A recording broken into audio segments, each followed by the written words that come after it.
Bismillahirrahmanirrahim. Assalamualaikum warahmatullahi wabarakatuh. Alhamdulillahi wa kafa. Wassalatu wassalamu ala rasulihil mustafa wa ala alihi wa sahbihi wa man ihtada amma ba'du. Ayah bunda dan ananda yang dirahmati Allah Subhanahu wa taala dimanapun berada, alhamdulillah, marilah sama-sama kita panjatkan puja dan puji serta rasa syukur kita kepada Allah Subhanahu wa taala yang telah memberi kita nikmat iman, Islam, dan nikmat panjang umur.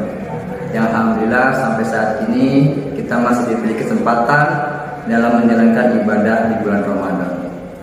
Selawat teriring salam, marilah sama-sama kita antarkan kepada junjungan Nabi besar Nabi Muhammad Sallallahu Alaihi Wasallam berserta keluarganya, sahabatnya, dan umatnya yang telah menjalankan semua syariatnya, dan semoga kita termasuk di dalamnya yang kelak mendapatkan syafaat di hari akhirat nanti.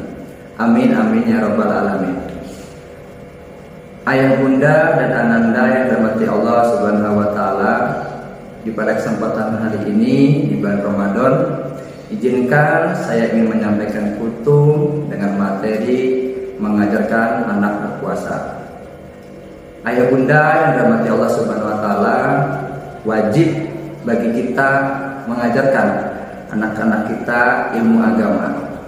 Bahkan yang merupakan kewajiban yang wajib kita ajarkan paling utama sebelum kita mengajarkan ilmu dunia.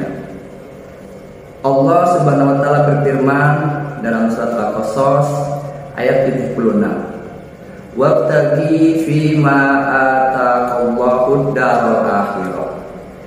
Dan carilah apa yang telah dianugerahkan Allah kepadamu di negeri akhirat. Wala tansa nasibaka minad dunya. Dan janganlah kamu lupa sebagianmu dari kenikmatan dunia. Allah Subhanahu wa taala memerintahkan kita untuk mencari kehidupan akhirat. Sedangkan dunia Allah sampaikan dalam kalimat wala tansya, dan janganlah kamu melupakannya. Artinya mencari kehidupan akhirat lebih diprioritaskan kepada kita sebagai umat Islam di dalam menjalankannya. Dan tentunya proses pengenalan ajaran Islam kepada anak-anak kita merupakan kewajiban kita yang paling besar terhadap Allah Subhanahu wa taala.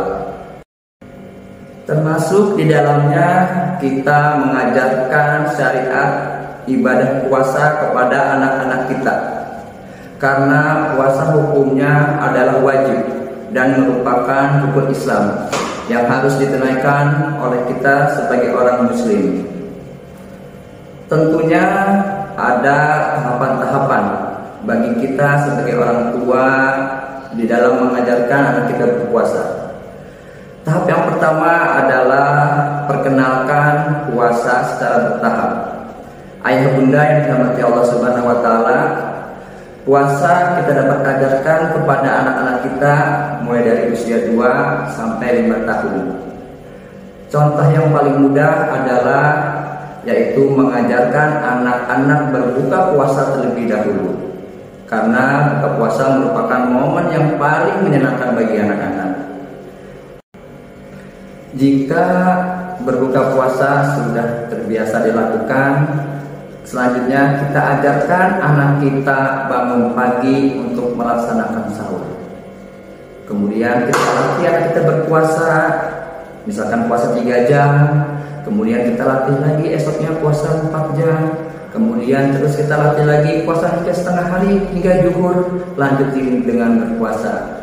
Sehingga akhirnya anak-anak kita dapat terlatih puasa full 1 hari. Kemudian tahapan yang kedua adalah beritahu apa keistimewaan di bulan Ramadan. Ayah bunda, tentu kita dapat memberitahu hal-hal yang menyenangkan bila anak-anak berpuasa. Contohnya adalah kita menjelaskan bahwa puasa itu mengajarkan kita untuk menahan lapar, haus, dan juga menahan amarah. Kita juga dapat menjelaskan semua kebaikan yang kita lakukan di bulan Ramadan, pahalanya akan dilipat berlipat ganda. Bahkan saking istimewanya, ibadah sunnah yang kita lakukan akan mendapatkan pahala seperti ibadah fardu. Kemudian tahapan yang ketiga adalah jadikan puasa Ramadan menjadi bulan yang spesial buat keluarga. Ayah bunda yang dirahmati Allah Subhanahu wa taala, tentunya di bulan Ramadan ini adalah kesempatan bagi kita untuk berkumpul dengan keluarga. Tentunya ada rutinitas baru yang diberikan oleh ayah bunda kepada ananda, misalkan seperti mengaji bersama-sama, pergi sholat tarawih ke masjid bersama-sama, sholat berjamaah bersama-sama, dan juga ada momen untuk kumpul dengan keluarga. Tentunya dengan komitmen antara kita sebagai orang tua dengan keluarga. Yang keempat, memberikan reward tetapi secara bertahap kita hilangkan. Ayah bunda yang dirahmati Allah Subhanahu wa taala, kita boleh memberikan reward, imbalan ataupun hadiah kepada anak-anak kita yang melakukan puasa. Hal ini kita lakukan sebagai motivasi untuk anak-anak kita dalam melaksanakan puasa. Contohnya kita bisa berikan reward seperti bintang. Misalnya kalau anak-anak kita melakukan puasa, kita dapat memberi reward dengan 1 bintang. Apabila anak kita dapat melakukan puasa dan juga sholat tarawih, kita dapat memberinya reward dengan 2 bintang. Apabila anak kita dapat melakukan puasa dan juga sholat tarawih, juga mengaji, kita dapat memberinya dengan 3 bintang. Hal itu kita lakukan untuk memotivasi anak kita di dalam melakukan puasa. Kemudian tahapan yang kelima yaitu kita menanyakan kepada anak-anak kita menu sahur dan menu berbuka yang sesuai keinginannya, dengan berharap anak-anak ketika sahur berselera dan juga lebih semangat menjalankan ibadah puasa. Tahapan yang keenam adalah berikan aktivitas yang menyibukkan tetapi tidak melelahkan. Ayah bunda pada umumnya anak-anak setelah pulang sekolah merasa letih, lelah, dan juga bosan. Terkadang ketika sampai di rumah mereka meminta untuk minum atau makan. Nah, hal ini dapat kita siasati dengan mengajaknya istirahat, bermain bersama, atau melakukan aktivitas lain. Seperti contoh mengajaknya membantu memasak untuk anak perempuan atau kegiatan lainnya untuk anak laki-laki. Hal ini kita lakukan bila kesibukan itu sangat menyenangkan bagi mereka. Mereka tidak akan merasakan kalau mereka sebetulnya sedang melaksanakan puasa. Hal ini bertujuan untuk mendukung terciptanya lingkungan yang mendukung kesolehan anak-anak kita.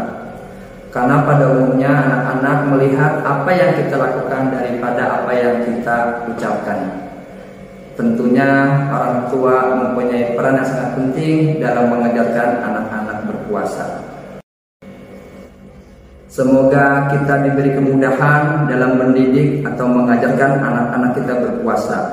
Dan kita sebagai orang tua semoga juga menjadi contoh teladan bagi anak-anak kita dalam kita menjalankan ajaran Allah Subhanahu wa taala. Itu saja yang bisa saya sampaikan. Kalau ada jarum yang patah jangan simpan di dalam peti. Kalau ada kata-kata yang salah, mohon maaf, jangan simpan di dalam hati. Akhirul kalam, wassalamualaikum warahmatullahi wabarakatuh.